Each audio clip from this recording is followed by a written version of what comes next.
Good afternoon, Bread of Life. It's Wednesday afternoon, I think. If it's not, then I've lost track of time. It feels like the weeks and the days kind of flow together. I'm sure others feel like that as well. I'm putting this video with the weekly email that I'm going to send out, or at least this should be embedded in there, to help us all stay tuned in.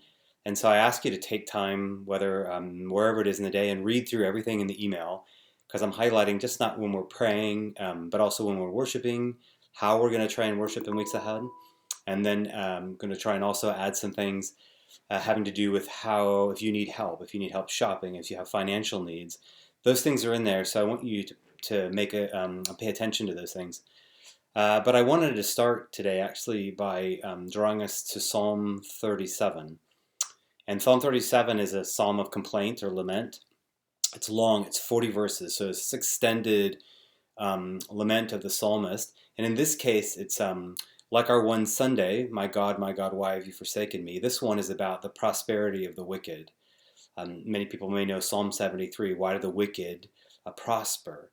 And so the Psalms do this often. When they meet a disordered world around them, they bring it to God in prayer or in complaint. And they're long. This is a long complaint to God. And about two-thirds of the way through the psalm, the psalmist says this, I was young and now I am old, but I have not seen the righteous forsaken or his children begging for bread. Now, that may sound like simple just optimism or naive optimism. Certainly, people die, and the righteous don't always succeed in life. But there's a cleverness, there's a play, kind of a proverb type of riddle going on in that saying. I was young, and now I'm old. And what it does for us is it reminds us there's always somebody who's experienced more of life than us, who's seen more. And so when we feel like time is extended on and we're waiting for a long time, we remember somebody's older than us. Everyone has waited longer. I can always get older. And that's probably the bigger, deeper point, is that the people of God can wait longer. The Psalms say his time is not for God as it is for us. 1,000 days or for years for us, or as in a day in his sight. And so God is patiently waiting to come, and we wait for him, knowing that there's always longer that we can go in expecting the Lord to help and to answer and to draw near, to make things more normal than they are. The psalmist is wrestling with himself in 37, but then as the psalm comes to an end, as they almost always do, he's gathering the church together around him, the congregation, to be faithful and pray. He's not relying on himself to be faithful. He's calling friends, let us be faithful. We hope in the Lord. We trust in him. And I mentioned that because you could see it last week. I mentioned it in the sermon, but also next week, Psalm 130, a very short psalm for this Sunday. And what he calls the congregation, first he wrestles with his own waiting, like a watchman for the morning. Then he calls the church, hope in the Lord, O Israel. So there's a call for us when we're in this sense of waiting, in a sense of lament, or a sense of disordered world. The instinct for us from the Psalms is to gather. Let me add to that a couple of things about how we're trying to gather and be united in this time where we live so far apart. Just 5 thoughts, and I mentioned them very briefly. My first is my extreme gratitude to people volunteering and serving the church now. James is busy, he and Samara, with Samara's uneven and changing schedule with the hospital and with medical work at Reach. We have no staff. We don't have anybody doing any staff work for us. So anything getting done is by volunteers and taking their own time. Nikki Wiles has built a phone chart for us, which is terrific. She's done a lot of work to get us organized. Jessica Caprizzo working with the vestry for us to think about physical needs, prayer needs. The vestry's volunteered time to meet with me at least once a week and counsel.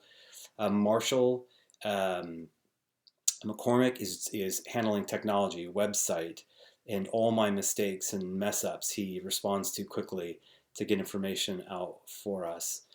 Joe and Sungmin, and now probably Samara and others helping us think about how could we put music in our homes in coming weeks around worship. So thanks to those. If anybody else I've forgotten, Amy, immensely helpful testing links and prayers and things for me at home. So my thanks. Second, I mentioned these phone calls that Nikki Wiles is helping with. You should expect a call if you haven't had one.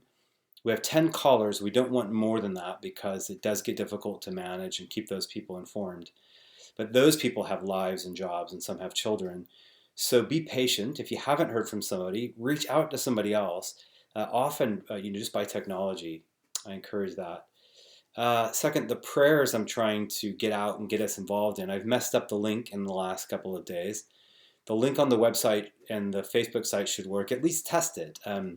Prayer times are Monday and Wednesday at 9 a.m. and Tuesday and Thursday at noon. So that's noonday prayer. That's even shorter. It doesn't take long at all. And just a chance to pray the Book of Common Prayers prayer, to hear one another, to see faces.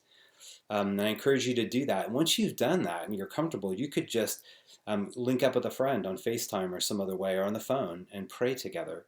That's very easy to do.